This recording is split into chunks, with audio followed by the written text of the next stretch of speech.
What's up, everybody? Welcome into the latest Windy City Gridiron Radio.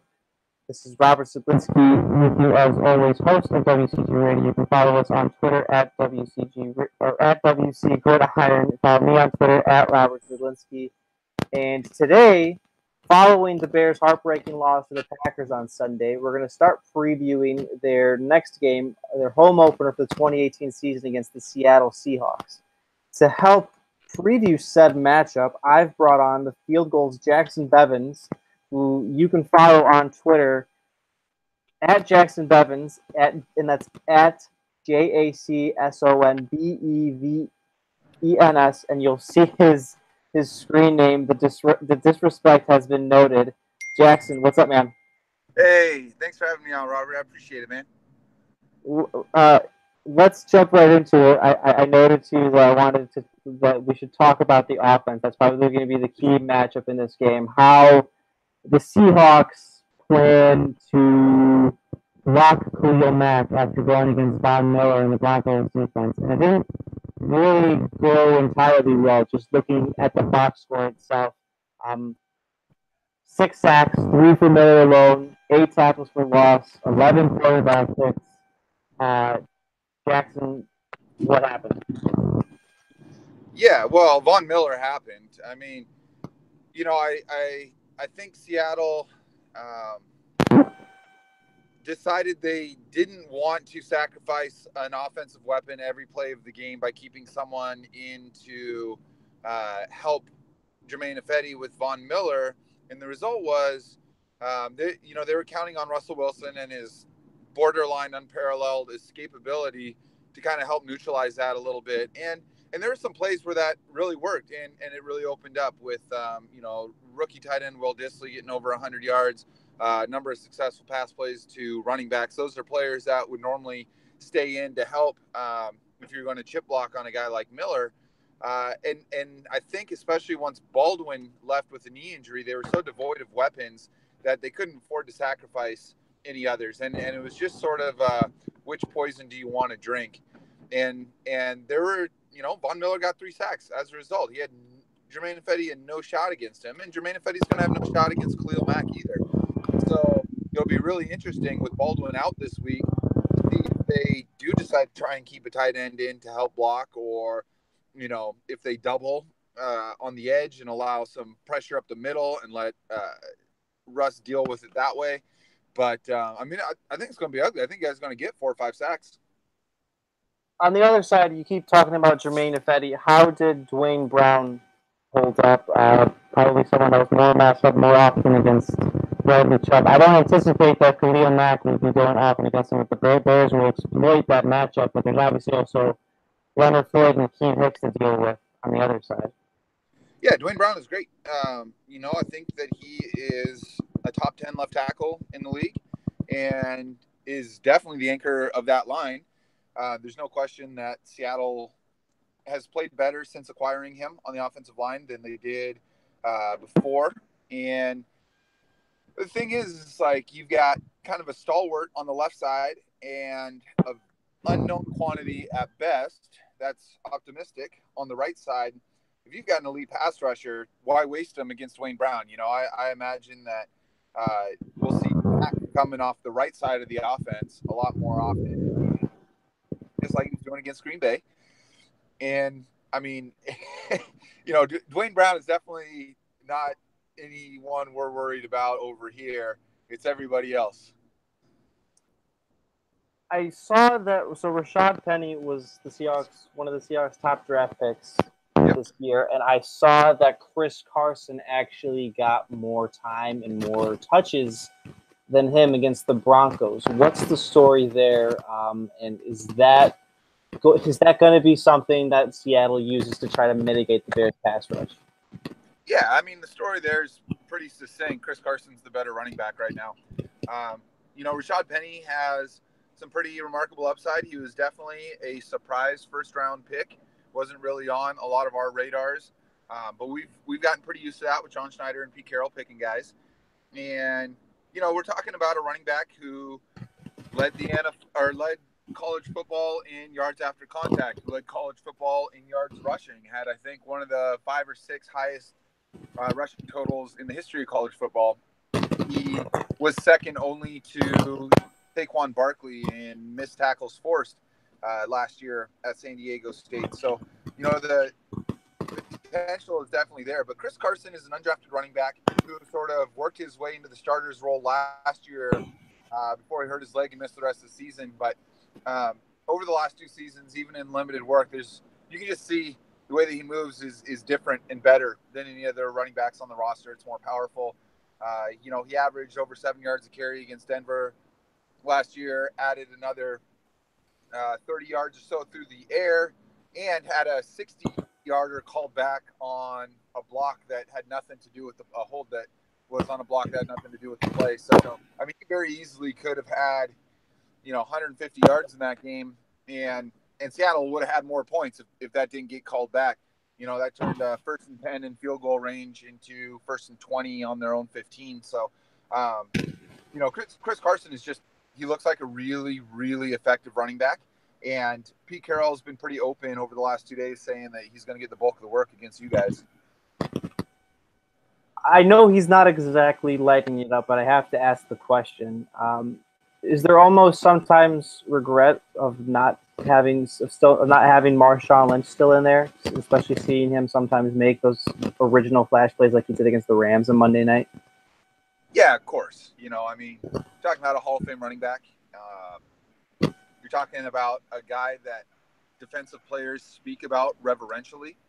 You can't just replace that. Now, when Marshawn first left, the Seahawks had a guy named Thomas Rawls, who's another undrafted guy, or maybe a 7th-round pick. Anyway, kind of an afterthought.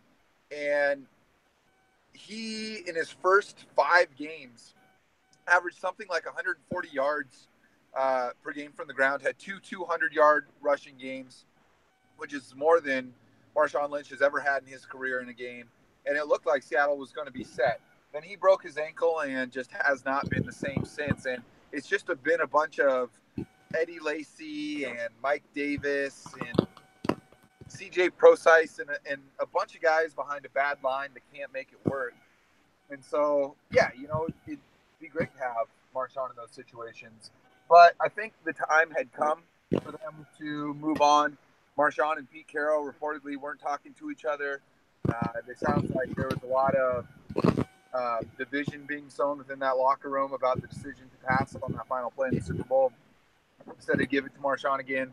And I think it was just time to move on. Also, Marshawn averaged like 3 yards per carry in his last year with Seattle. So, yeah, do we miss him? Would it be great to have peak Marshawn? Absolutely.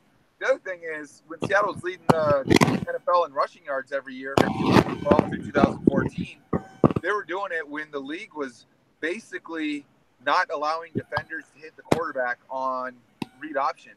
And that's why you had Russell Wilson rushing for 700-800 yards a year, is because they run that read option. Zone blocking was still allowed and you had defense up.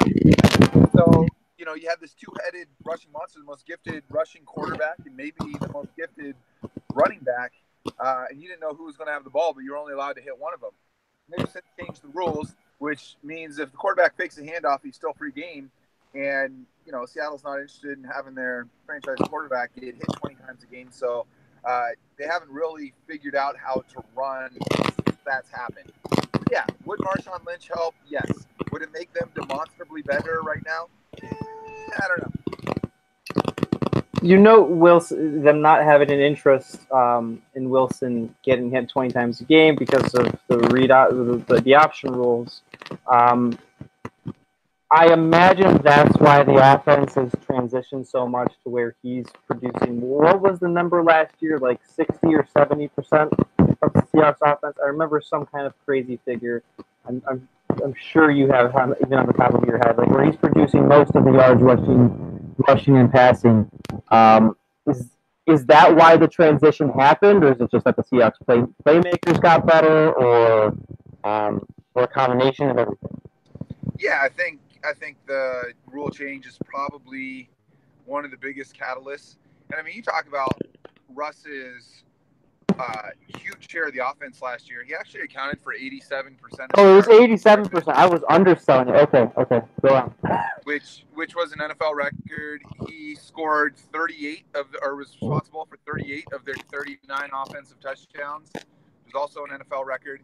And honestly, that had everything to do with the fact that the line couldn't block anybody. And so there was no rushing game. I think Mike Davis was their leading rusher among running backs last year with 250 yards. So you're talking about, what's that, 16 yards a game. And so the burden that was placed on Russell offensively last year was just unbelievable. And he balled out. I mean, if the Seahawks don't miss 3 end-of-game field goals last year and they go 11-5 or 12-4 and win the division, I think Russell Wilson's your MVP. But, the Tom Cable's offense worked back when the rules allowed it to work. I think he really put the team at a disadvantage over the last 3 years by trying to convert guys, by running an offense that is predicated on a lot of cut blocking in a time when the NFL doesn't really allow that anymore. So I think that was really Russ kind of being a superhero in situations that very few other quarterbacks could handle or even survive. So I think this year when they brought in Mike Solari, who's more of a man-blocking running game, Brian Schottenheimer, who, is a little bit of a milquetoast offensive coordinator hire, but is someone that all the quarterbacks he's worked with have had, great things to say. And if you look at their production in the years they've had Schottenheimer, they've been up compared to their career averages. I think the goal is to try and get something of a more traditional running game back in place to try and save Russ. We only really have the preseason to work off of in one game, but what are your impressions of Schottenheimer? You kind of just alluded to it there. What's he going to have to do to get this offense to be more stable? It's so tough. The offensive coordinator is always the least popular guy in town. Yeah. Everyone who's ever picked up a Madden controller thinks they can call a better offense. Whoever's calling plays. And, honestly, I think it's just a situation where, if you're going to allow 6 sacks and you're going to convert, a bunch of penalties, very few offensive coordinators are going to do well in 1st and 15, 2nd and 15, 1st and 20. The playbook gets really thin. Defense is capable. It's tough. And Seattle put themselves in that situation a lot. So, early to tell. I know they wanted to run the ball more. Every coach says they want to run the ball more. They handed the ball off, I think, 14 times, which is ridiculous. But again, game script was behind them. They put themselves in a lot of bad situations on 1st and 2nd down, which makes it tough to run. But I do think they will attempt to run the ball more this week than they did last week. But way too early to say whether Schottenheimer's a good hire or not. Brandon Marshall isn't a starter, correct? He was playing in place of Baldwin, I see, or am I misspeaking? Who's that? Brandon Marshall? Yes. Yeah.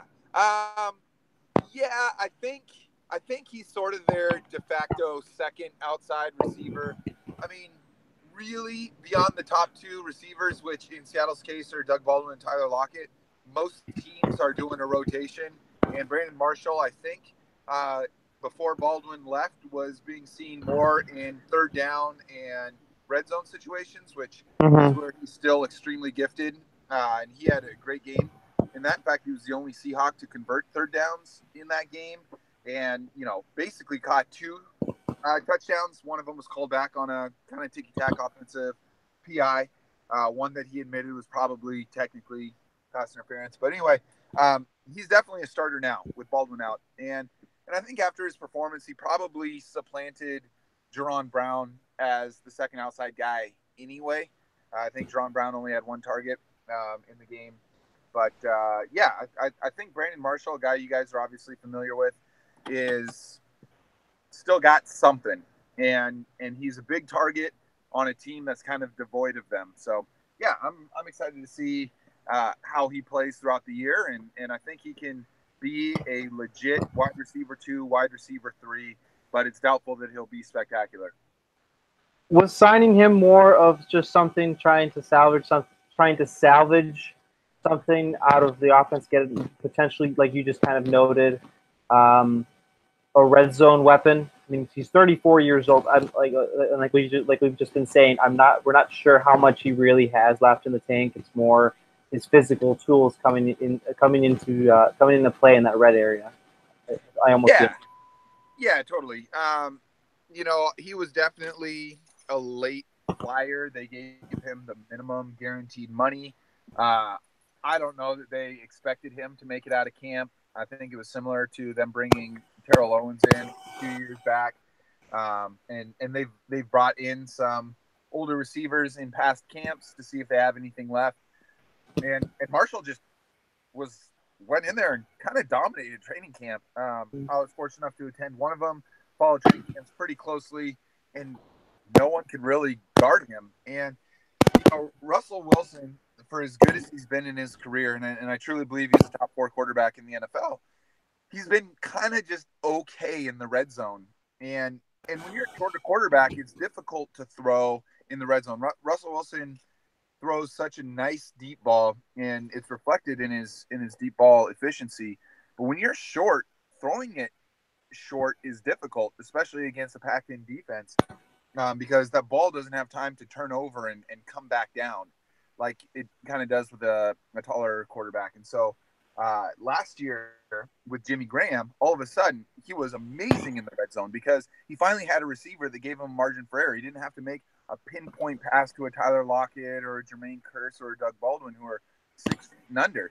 He had a big guy. And I think when they decided to let Jimmy Graham go to Green Bay, they really felt the need that, okay, when we get down in there, we got to give Russ someone to pass to. And Marshall, if Marshall is even 80% of what he was when he was with you guys, he was probably the best option out there. And it looks like he's going to be about 80% of what he was with you guys, which is awesome. Jacson, what's the issue? What is the issue with the offensive line? Because and not in that they play awfully or that this has been a consistent running issue for several years now, and it's not as if the Seahawks haven't invested draft capital, and free agency. And what is it? The coaching? Is it the system you mentioned earlier? Why can't the Seahawks get around? I'm sure this is a frustrating question that you guys are tired of dealing with. No, but I mean, it's a very fair question. It's something that is,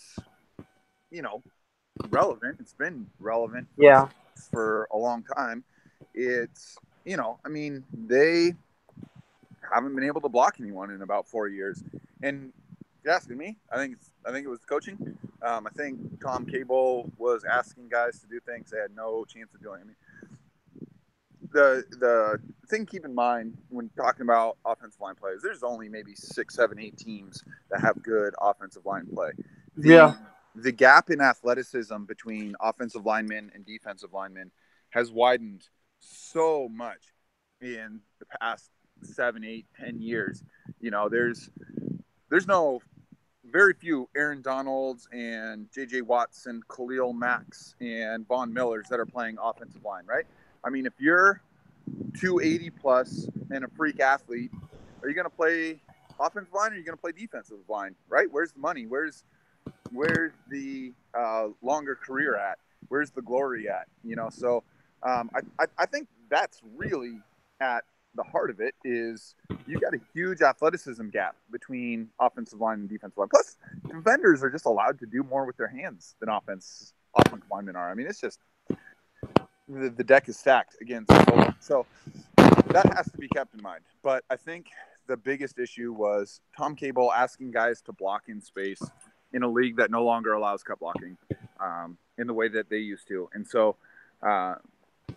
basically you're asking a converted basketball player or a former tight end or a former defensive lineman to try and block an otherworldly athlete, a Daniil Hunter or somebody, in a space the size of a boxing ring. I mean, there's just no shot of success there. And I think with Solari, their new offensive line coach came over from New York, and before that, San Francisco, back when they were beating everybody up in the run earlier this decade. He asks his guys to engage the defender a lot earlier, takes them out of space, and I think at least gives them a chance.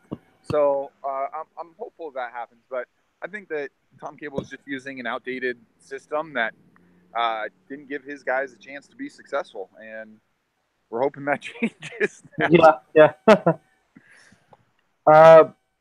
Aside from Khalil Mack, obviously, at this point, we said it at the start of the show, he's probably going to get his. He's more than likely going to get his. What is one matchup that concerns you if you're the Seahawks on the Bears defense? There's one individual matchup or one like coaching point or whatever. No, honestly, I mean, I think on plays that, y'all got a good defense. Make no mistake. I think people weren't aware of how good your defense was last year because your offense was so bad. Yeah. And it's just tough when the defense is behind the eight ball all the time. So, in this situation, I think you guys good secondary, good linebackers. I think Roquan's going to be great. But there's not. I mean, if gun to my head, I would say the fact that Seattle doesn't have its best receiver is going to be really, really tough. That combination of if Khalil Mack's getting pressure, I don't know that they have anybody who's really good at getting open in a three-step drop back like Baldwin was so gifted at, and they've got a lot of kind of possession receivers and some guys who are deep threats. But if Russ has to get the ball out early, I think your corners are more than capable of jumping a few routes. So yeah, I'd say I'm concerned with that for sure. Concerned with everything, essentially. Yeah, but I believe we're talking about, one of the four best quarterbacks in the world, and that's the most valuable asset that you can have. Yeah. So, that neutralizes a lot. In the end, Jacson, how do you see this game playing out? So you just said it, Russell Wilson, the equalizer. That's what still gives me pause because I'm not very confident in the Bears' offense. This is kind of the game where, to me, Mack and company are going to have to. Well, they're gonna have to get at Wilson and really not let him even have that one opening that he so often seems to find. What do you see happening here? And then give me a final score / prediction, what have you. Yeah, well, I think it's going to be a pretty uncomfortable game for both teams. I mean this in the most respectful way possible. I think the Bears' offense is garbage. It is. It is.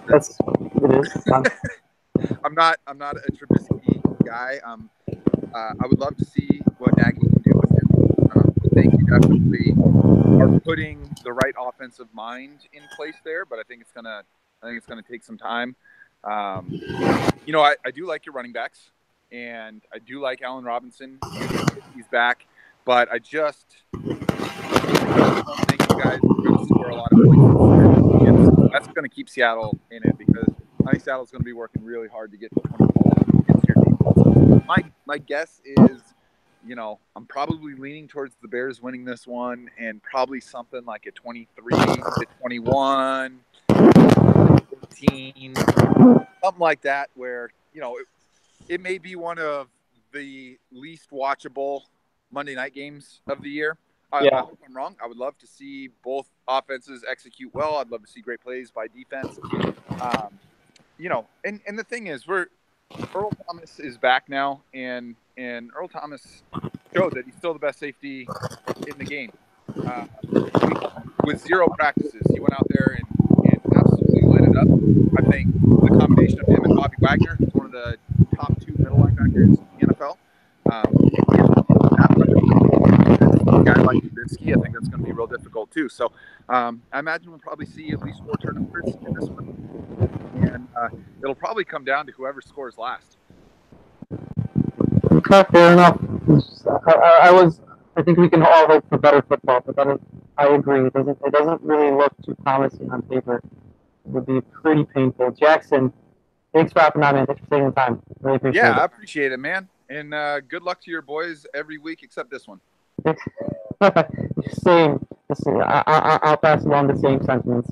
All right, sounds good, man. Thank you. You can follow Jackson on Twitter at Jacson Bevens. That's at JACSON Bevens BEVENS, and read all of his work at SB Nation's Field Goal Seahawks website. And follow us on Twitter at WC Gridiron. Follow me on Twitter at Robert Zaglinski. As always, stay classy, everybody.